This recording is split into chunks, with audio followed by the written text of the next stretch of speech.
दिल्ली धमाके पर और ज़्यादा बातचीत के लिए, जानकारी के लिए हमारे साथ डिफेंस एक्सपर्ट जुड़ गए हैं सतेंद्र दुग्गल। सतेंद्र जी नमस्कार, स्वागत है आपका खबर फास्ट पर।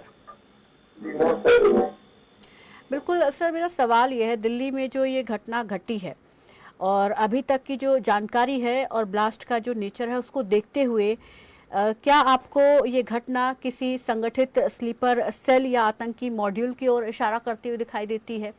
आप इसे किस तरीके से देखते हैं, क्योंकि अभी तक जांच चल रही है और हम अंदाजन बात कर रहे हैं अभी तक, क्योंकि इस मामले को लेकर ऑफिशियल कोई भी जानकारी साझा नहीं की गई है। तो आप इसे किस तरीके से देखते हैं?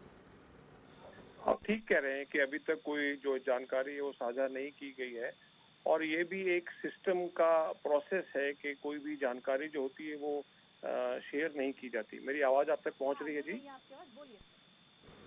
जी। और कोई भी सिस्टम के अनुसार ये कोई भी जानकारी शेयर नहीं की जाती है, क्योंकि जानकारी शेयर करने से ये एक बहुत बड़ा सिक्योरिटी रिस्क हो सकता है, और हमारे जो प्रोसेसेस हैं, स्टैंडर्ड ऑपरेटिंग प्रोसीजर्स हैं लोगों तक पहुंचने के, वो कई बार कॉम्प्रोमाइज हो जाते हैं ना। आ गई बात आपके इस बारे में कि भाई कोई ऐसा ऑर्गेनाइज संगठन है, तो जहां तक जानकारी मिल रही है कि ऑर्गेनाइज्ड संगठन जो है वो माइंड इनके संगठित है। बेशक उनके ताने बाने संगठित ना हो, इनका माइंड एक संगठित है और एक और काम कर रहा है, जो कि किसी भी देश के लिए, खास करके भारत के लिए, बहुत ही ज्यादा घातक है। जब मैं कहता हूं कि माइंड संगठित है, मतलब इनके माइंड में एक ही बात घूमती रहती है, और जब भी एक भारत को प्रोग्रेस की ओर अग्रसर देखते हैं, तो कहीं ना कहीं कोई लोग किसी भी देश के हों या विदेश, जरूरी नहीं कि विदेश के हों, हमारे खुद के देश के ही जो लोग हैं, वो इसको डिरेल करने की कोशिश करते हैं। और देखिए, ये एक दूसरे से सीख रहे हैं, जैसे कि हम लोग भी एक दूसरे से सीखते हैं, ये लोग भी एक दूसरे से सीख रहे हैं।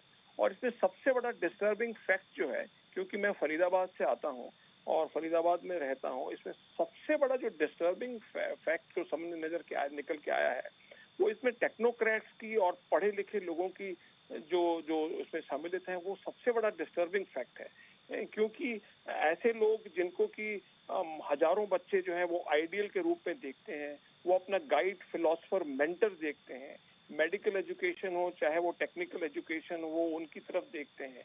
और ऐसे लोगों का इसमें संलिप्त होना एक बहुत ही गहरी साजिश, तो मैं कहूँगा ही कहूँगा, बहुत ही गहन का विचार का विषय है ये, कि ऐसे लोग कैसे शामिल हो जाते हैं।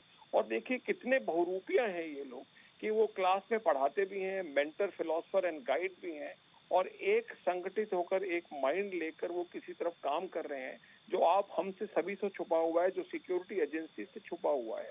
तो ये बहुत ही एक सीरियस इशू है जिसके ऊपर ध्यान देना पड़ेगा, क्योंकि देखिए हमारे बीच में ही लोग घूम रहे हैं, और आजकल तो ये जो नाम बदलने का जो चक्कर है, ये भी बहुत ज्यादा सीरियस है।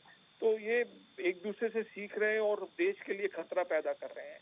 और फरीदाबाद में भी जो आपके शायद चैनल तक ना पहुंच पाता हो या नेशनल चैनल तक ना पहुंच पाता हो, जो माइक्रो लेवल के इश्यूज हैं, वो रोज हर घंटे, 3 घंटे, 4 घंटे में रोज नई नई बातें निकल के आ रही हैं, और काफी सीरियस इशू है।